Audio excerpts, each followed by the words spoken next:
Do you want to get more out of your agents? It all starts with training. And in this episode of The Real Estate Woman, we're going to give you the right training programs to get the most productivity out of your team.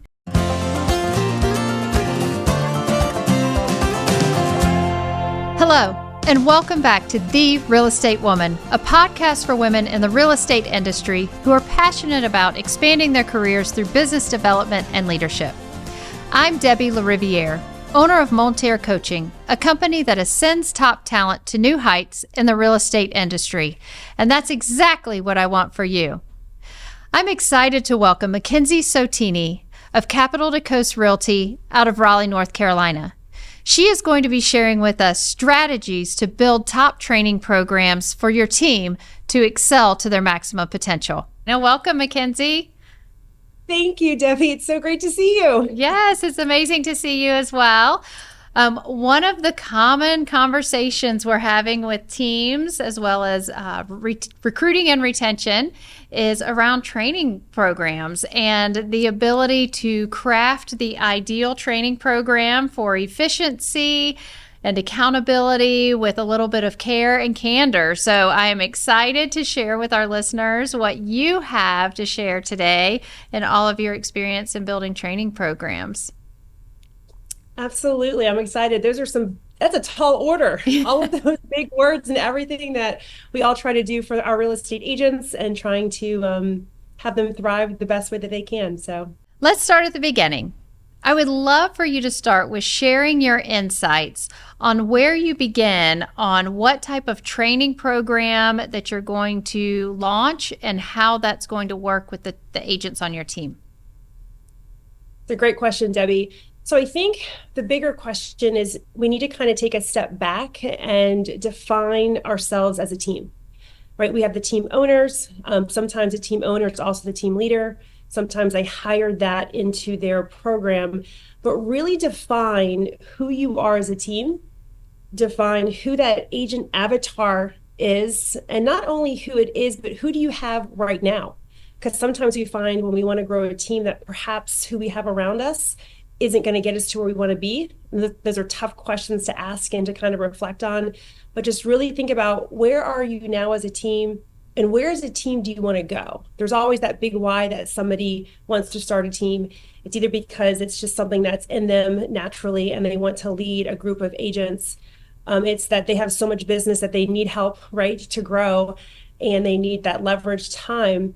But they really need to take a moment to take a step back and almost kind of work backwards, it feels like, to go forward and say, where are we right now? Where do we want to be? What agent do we have around us? And then how can we craft that training program to best suit the needs of who we are, what we know, and where we want to go? In crafting your training programs, how do you ensure that they align with your unique business model and core values? Oh, great question. This one I've really dug deep on over the last year, because what I have found is that there's about 1,001 ways to be a successful real estate agent. I think sometimes people think there's one way to do it, or they find one successful agent, they watch them, they want to match and mirror everything that they're doing to be successful. But sometimes what's successful for one agent is not for somebody else, or what's successful for one team leader is not successful for another. So the first thing as we started our team was thinking about, what am I as a team leader good at, right? How did I grow my business? How did I define my place or my niche in our market? And can I take that information and then share it with somebody else then they can duplicate it, they can replicate it, they can add on to it? So I really think, the way I see that I built my business was in about 3 different ways. And so taking those 3 different ways to build that business and then being able to create a program that you can not only say, this is what helped us be successful in the past, but hey, I've been in your shoes. I know what it is from A to Z, and I can help you get to every step of the way through this program based on what we know, right? I can't teach something I've never done before. I guess I could, but that to me feels a little disingenuous. So if I haven't done it, it's hard for me to ask somebody else to do it or know how to help them do it. And then that's where it comes in great. One of the best things about building a real estate team are the people that you surround yourself with and what they can teach you. So that's always been super fun as we grow our team, bringing on agents that I was like, wow, I would really love to learn from you and implement that into our program. So when you're working with these training programs and like you said, taking it from start to finish, really expediting their success in the real estate industry, because you've got the playbook, right? You've got the what to do, best practices, and here we're going to roll it all out on a red carpet for you to take advantage of. When you start thinking about those playbooks, how do those differ from the level of agents that you're bringing in order to ensure success and to also attract the ideal talent or ideal candidate that you're referring to based on where your team is?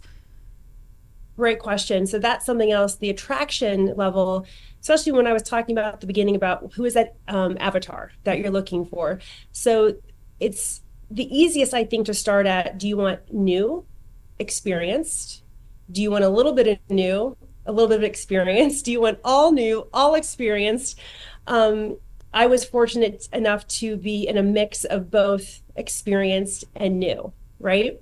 And then it's really interesting to see how each person, first of all, how each new agent is going, their trajectory will be much different based on their personality, right?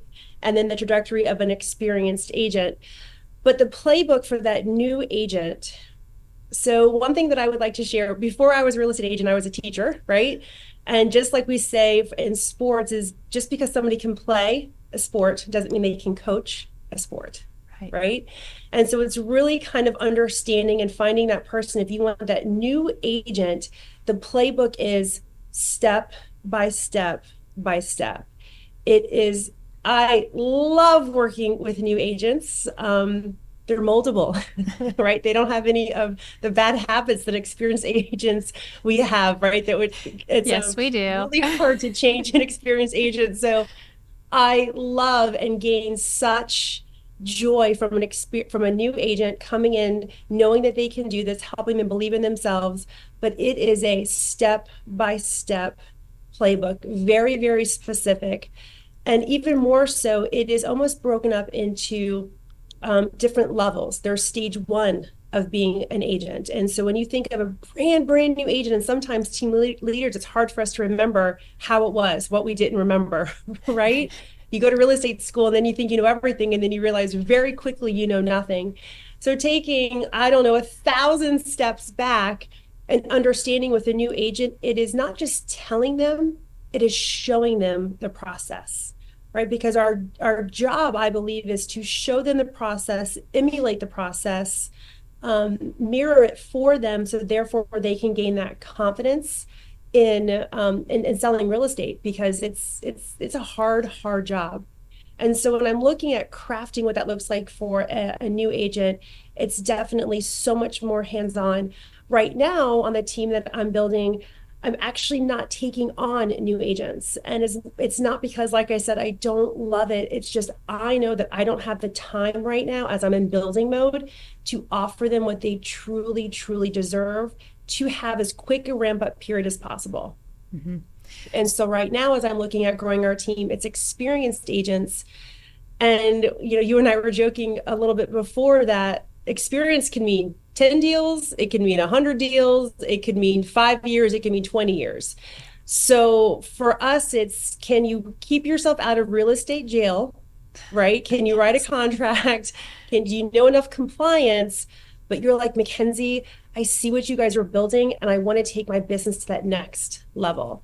Like our agent avatar, I can tell you, is an agent who has sold homes, who has looked at building your business from a relationship standpoint, and how can we add processes and systems into their daily business to then propel them to that next level of experience.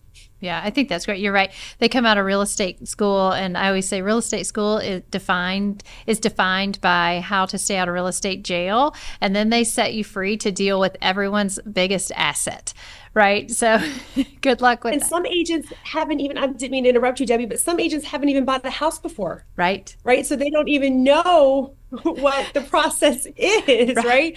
Right. You have to dumb it down, not because anyone's dumb, but it's really that basic. And it takes a lot of patience. And so if you are listening to this, team leader, are hiring maybe somebody to train and educate your agents, it takes a lot of patience. And but gosh, it's so worth it if you can just kind of show them how you you built your business. And if they're coachable, then it can be wonderful. It's been great to see so many new agents on my previous team just soar. And it's pretty exciting that you have a little bit of a handprint on that. Yeah, that's amazing. Well, I'm going to take us off the trail just a little bit, because I know oftentimes our team leaders are curious as to what are those key topics or key components that you would put in a newer agent training program to ensure success. Like, we can imagine what they are, but what are some of those that you really dive deep on for that newer agent level to make sure that they can execute on to then lead them to that future success?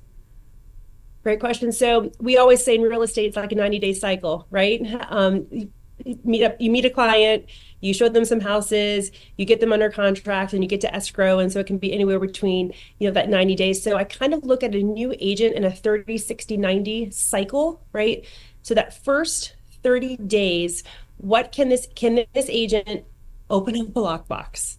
Can they, set an appointment? And then the biggest key factor is we have about 7 seconds by the time somebody has made a decision about us on a first impression, right? So you walk into a house, you're meeting somebody. So we'll go back to where, if this is going to be, let's say, an internet lead, if your business is run by, realtor.com leads, Zillow leads, so you're meeting strangers basically at a house. You have 7 seconds to make an impression. So what in the heck are you going to say that's going to set yourself apart from the other agent that they'll call tomorrow or they called the day before? So it's that immediate, I'm going to open up a door. I'm going to be showcasing myself as a human, right? But then also in a way that it's not about me, that I'm showing value to you, consumer, and how can I get you to trust me, to want to your point, let me represent you on one of the biggest assets probably of your life. And so those first 30 days are, how do you have that conversation? How do you show value by listening to what they want to do? Listening skills and active listening, I think, is something that's a lost art right now in this day and age of texting and going on. So when you do get face-to-face with somebody, how are you actively listening and answering their questions and asking more questions based on what they're saying? So we really pivoted and started talking a lot about, you're getting in front of somebody, how are you connecting with them to be able to take it to that next step? What did they say? 1% of people buy the first house that they see, sort of thing. So that's not about that. It's about building a relationship versus selling a house. And that's what I think a lot of real estates come into thinking that they're doing, which we are. Selling the house is the vehicle for which we have decided to create, a legacy for ourselves and for our family, right? And so really, how do we sell houses is by making that connection with the people who want to purchase or sell a home.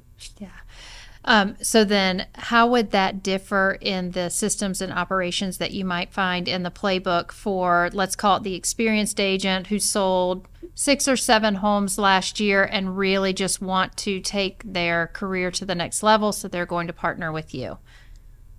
Great question. So what I find, agents who are that six to 10 a year, right? So the average real estate agent sells 4 to 6 on their own. So 6 to 10, 12, let's say one a month, a year, and they just can't turn that threshold. What I really find is the first part of it is their systems and their processes. It's just, they are willy-nilly, and real estate is willy-nilly enough, right? And so what can we control, right? So I love to say, what controllables can we control? And so what just daily activities can we add into your program that will actually open up more time for you to then be able to expand your business? So let's say you've sold, 12 homes a year for the last 2 or 3 years. And so what, 12 times 3, that's 36, right? Past clients.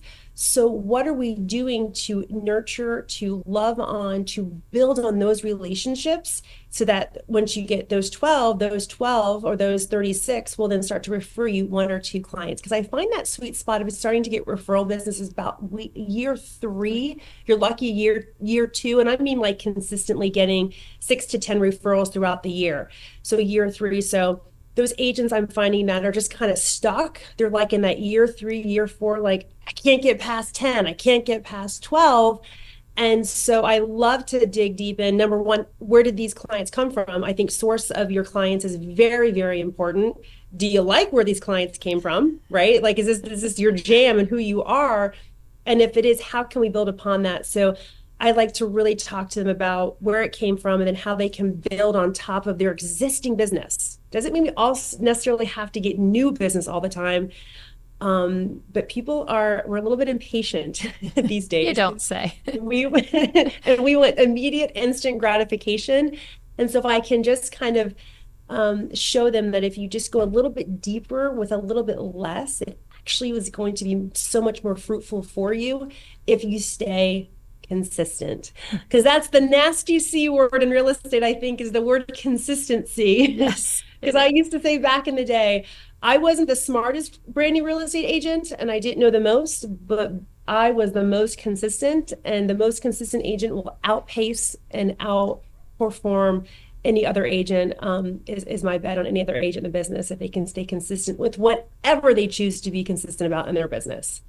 All right, now let's talk about launching those training programs.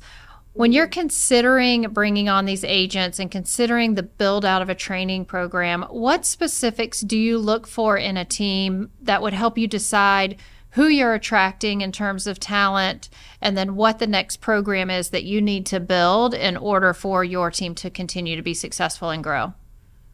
Absolutely. So the first thing I do is if it's going to be the team leader, team owner, right? Are they still in sales? If they're still in sales, I'm going to 100% highly recommend that they have somebody else who's implementing the training and the education.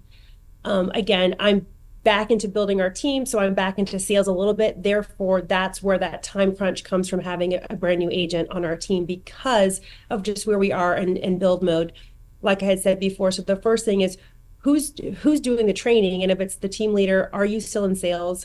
How much are you selling? Because it is just, I try to do it and man, it's super tough. You don't do well, right, in both areas. And a lot of us are very high achievers and we don't like to feel like we're not doing things well.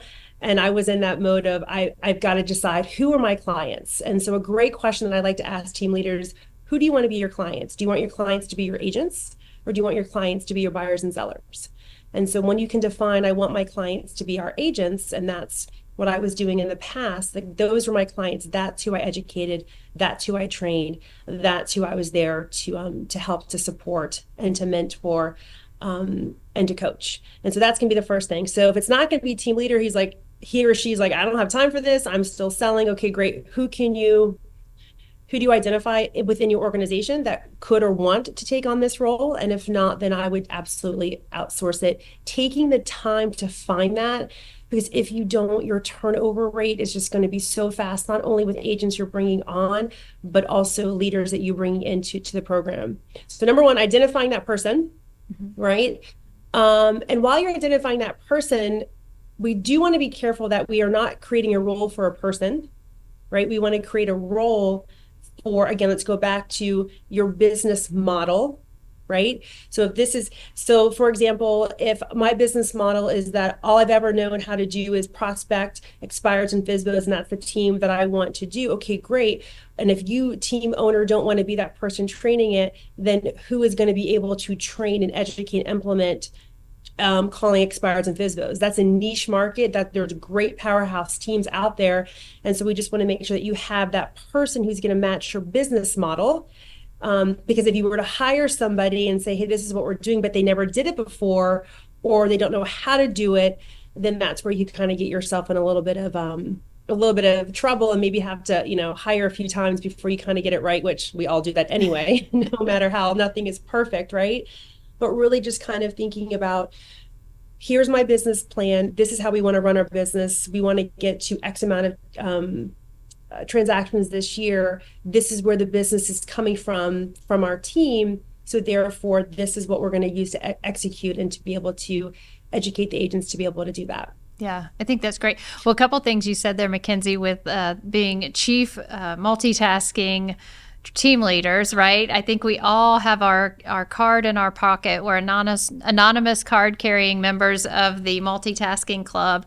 Especially as women, we automatically juggle dogs, kids, dinner, putting gas in the car, getting groceries. They always say Rome was not built in a day. And like I said to you recently on a phone call, like, what man said that Rome wasn't built in a day?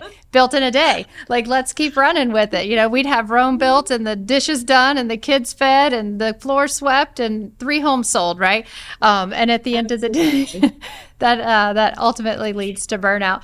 Another thing that I thought was interesting, and we saw this back in 2020, I know you'll remember this. So oftentimes we would look for those agents that were more sphere-based or connection-based, open houses, networking, community events, the face-to-face type of agent. And then when 2020 hit, we realized, oh no, we don't have agents on our team who are not afraid to pick up the phone, right? We realized that they hadn't been making phone calls for 4, 5, 6 years, however long they've been on our team, because they've been doing and excelling at all of these face-to-face type of activities.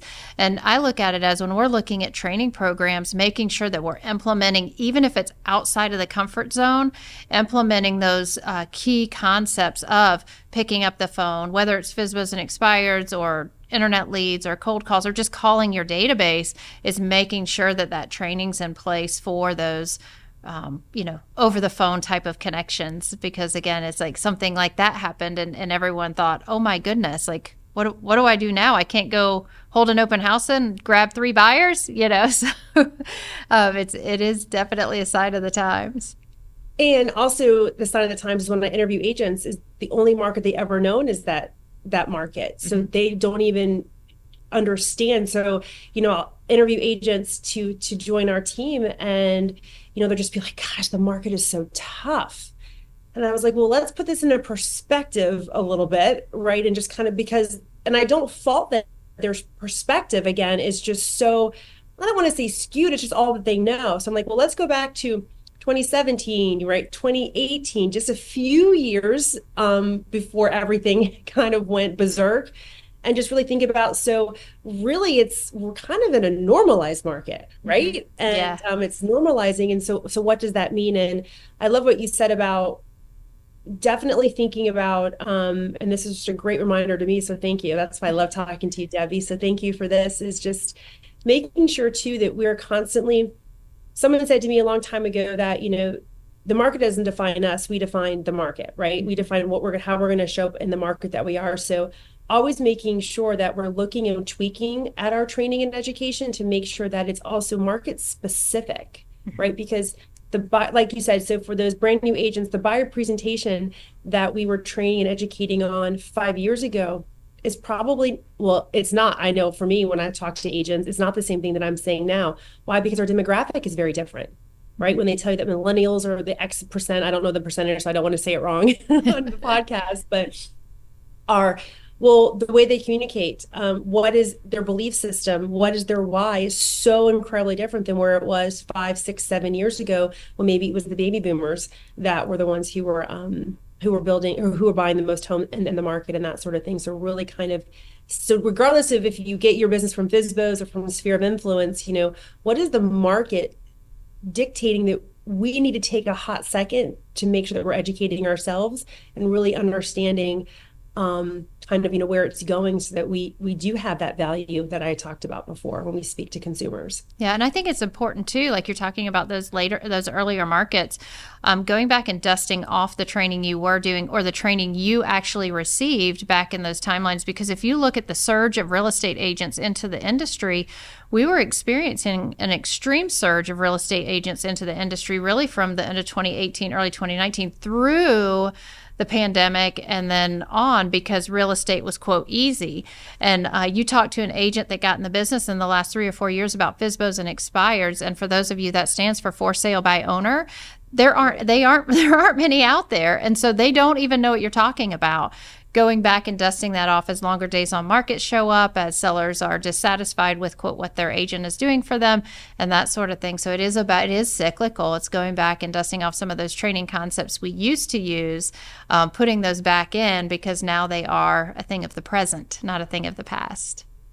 100%. It's been kind of fun to brush off the dust a little bit on a couple of things that even I was just like, all right. The one thing I love about being back in this role where I'm selling a little bit more than I was in the past is it's like, okay, so like we got to really be like, I was on my A game, but I really have to be on my A game. And it's been so fun to work alongside our agents. And I think that's super important too, is working alongside them, whether it's the team leader, the team owner, the team trainer, mentor, coach, whatever title you want to give them. But you've got someone really working alongside them and willing to do the things. Because let me tell you something, full disclosure, I hate calling for sale by owners and expires. I can do it and I do it. But for me to say that should be where all your business comes from, because it's not where all my business comes from, it just isn't true. Yeah. Right. And they would find that out very quickly. But I can certainly, I have the information. I took the time to have to give them that process and that step. And I think that versatility, when I go back to thinking about agents on our team who our avatar is, it's that versatility. And can we pivot and can we swing when we need to, and doing it a little bit ahead of the curve to make sure that we don't get left behind. All right. The A word, accountability. How do you go about incorporating accountability within your team where it's not a bad word? It's a word that lends itself to an unemotional description of growth. Like you said, if you're not growing, you're not moving forward. So looking at that piece of accountability, what does that look like in a training program and layering that in with positive reinforcement? This is the $1 million question. One that I think about all the time, I read about all of the time, because we are very complex creatures, whether we're real estate agents or we're finance, right? And so I think it starts with the interview. And when I say the word accountability, how does that make you feel? Is that a positive connotation or is it negative, right? Could you define accountability for me? And then listening to those will then then it helps me ask other questions, because then what I'm trying to do in the interview is really find out how coachable are you? Mm-hmm. Because not a drawback, but something you have to be careful of with an experienced agent is sometimes experienced agents are like, but this is how I've done it. This is how I'm always going to do it. Right. And then you have to gently remind them, but you wanted to take it to that next level. So, what's the definition of sanity? Doing the same thing over again and expecting a different result, right? And so for me, it starts with the interview and seeing how they feel about the word accountability. It's funny you say to take the emotion out of accountability, but one of the best definitions that I've heard of it is the highest form of love, right? I come to you not from judgment. I come to you just from some maybe more knowledge or different experience. And so when I want to hold you accountable to something, it's because you told me that this is where you wanted to be, right? So I don't know if it's the perfect way, the best way, because again, this is something that I really try to really hone in on, is that accountability, because what's going to work for me is not going to work for you, Debbie, and vice versa. And that's just a disaster if I try to hold somebody accountable to a way that's not going to resonate with them. Mm-hmm. But also the $1 million question is, how do I hold somebody accountable, but also meet the team goals that I have for our team, right? So that's where it gets really hard, is individually they're going to have their goals, but as a team we have goals. And as a team I have standards, right? Of what we want somebody to emulate, to believe in when they're on our team. So for me, accountability is, what does that mean to you? This is what it means to me, right? This right, wrong, or otherwise, this is how it will be given to you, and just having that open dialogue with them, because this one's super tough. And I think this is where a lot of team leaders get in trouble, not in trouble, but just kind of tripped up. And what do I do? And then we just come off and just like, they have to do this and we're going to do this and this is what's going to happen. And the other thing I've learned is, no matter how hard I try, is I cannot make somebody do something they do not want to do. No matter how loud I scream or laugh or cry or cheer with them, it's very intrinsic. And I can just be there. And to learn as a team leader, and this is something that I say, and I'm in the middle of learning this, is learning when it's okay to let go. Because sometimes accountability is, for a team leader and a team owner, is learning that this it's time for us to let go. The best thing I can do to give you the highest form of love is to let you know that this is not, I can't take you to where we thought we could take you, and that's okay. So let's find somewhere that we can. Yeah, I love that. And that's the thing too. It's that just clear understanding of where we're going, what your goals are, and that we're going to do what we can and we know has proven to be successful in order for them to take their business to the next level. And you're right, you can't make someone do something they don't want to do. We can adjust our training program so that there are options. However, ultimately at the end of the day, they have to show up and they have to deliver. So. And I love how you said, yes, adjust our training, adjust options, but not our standards. No.